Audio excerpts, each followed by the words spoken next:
নমস্কার বন্ধুরা, আবার তোমাদের কাছে অনেক দিন পরে নতুন একটা রান্না নিয়ে চলে এসেছি। তবে এই রান্নাটা নতুন না, অনেকেই জানে এই রান্নাটা কিভাবে করতে। আমি হয়তো অতটা করে জানি না। ঠিক আছে, তো রান্নাটা কিভাবে করছি তোমরা দেখতে থাকো। এই প্রথমে মশলাটা বেটে নিচ্ছি। কাঁচা পেঁয়াজ, শুকনো লঙ্কা, জিরে, রসুন সব একসঙ্গে মিক্সিতে বেটে নেব। মাছ নিয়েছি, এটা চিলি ফ্লেক্স আছে, এটা ধনে আর জিরে ভাজা গুঁড়ো আছে, আর এটা সরষের তেল আছে, আর এখানে তো কড়া বসিয়েই দিয়েছি। মশলাটা হলুদ গুঁড়ো আছে, এটা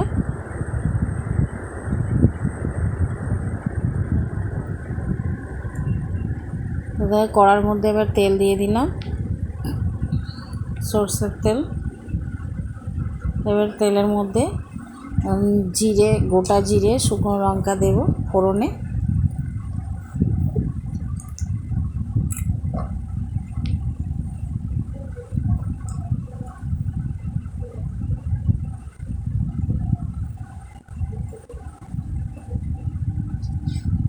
তেলটা গরম হয়ে গেছে,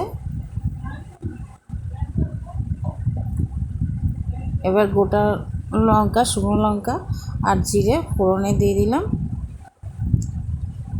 এগুলো একটু ভাজা হয়ে যাবে ফোড়নটা, তারপরে কাঁচা পেঁয়াজটা দিয়ে দেবো। ওর মধ্যে কাটা পেঁয়াজ আছে।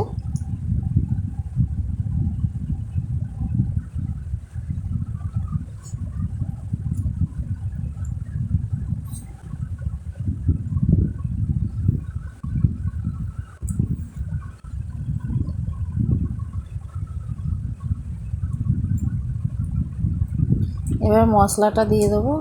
পেঁয়াজটা ভাজা ভাজা হয়ে গেছে, তারপরে মশলাটা দিয়ে দিলাম। মশলাটা এবার একটু ভেজে নেব সামান্য, তারপরে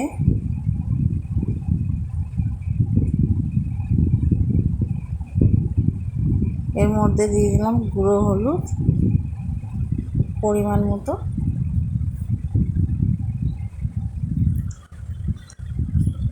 হলুদটা দিয়ে একটু নেড়ে নেব।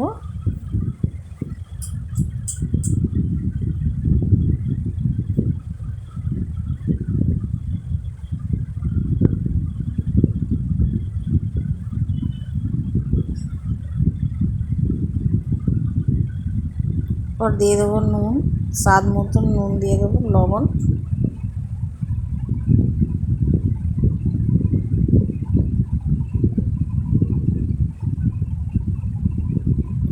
দেখো মশলাটা আমার অনেকটা কষা কষা হয়ে গেছে মশলাটা। এবার একটু টক দই দিলাম, কারণ এখন টমেটো আর ধনেপাতা তো আমার কাছে নাই। টমেটো ধনেপাতা না থাকার জন্য একটু টক দই দিয়ে দিলাম এতে।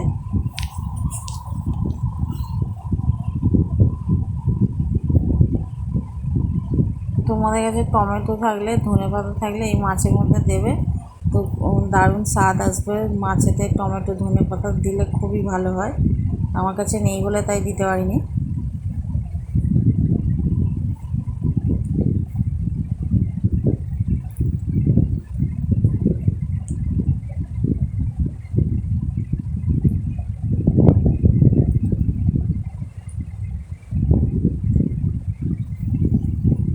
মশলাটা পুরো কষে নেব, তা নাড়িয়ে, যাতে টক দইটা না ফেটে যায়, সমানে নাড়তে থাকতে হবে। দেখো মশলাটা আমার কষা হয়ে গেছে, সাইড দিয়ে তেল ছেড়েও গেছে। এবার মাছগুলো আস্তে আস্তে ছেড়ে দেবো মশলার মধ্যে।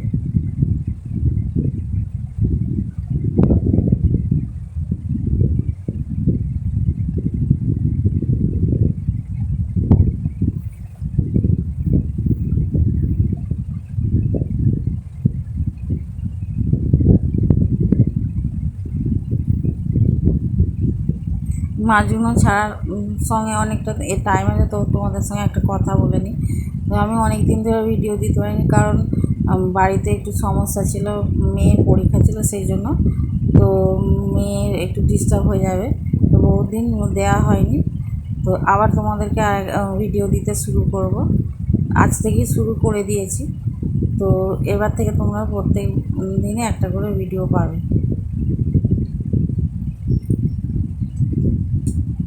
মাছগুলো সব আমার ছাড়া হয়ে গেছে, এইবারে আমি ঢাকা দেবো তরকারিটা।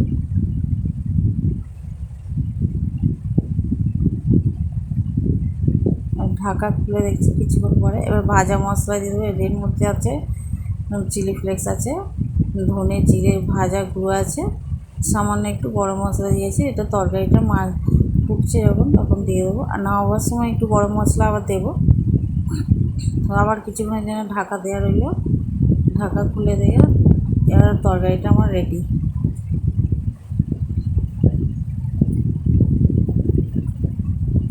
তো এইভাবে রান্না করে কজন খেতে ভালোবাসে, এইভাবে গোটা গোটা লোটে মাছের ঝাল কে খেতে ভালোবাসে আমাকে কমেন্টে জানাবে।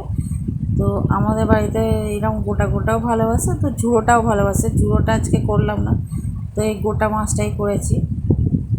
গোটা মাছটা আমার মেয়ে খেতে খুবই ভালোবাসে, এই জন্যে এইটা গোটা গোটা রেখে দিয়েছি।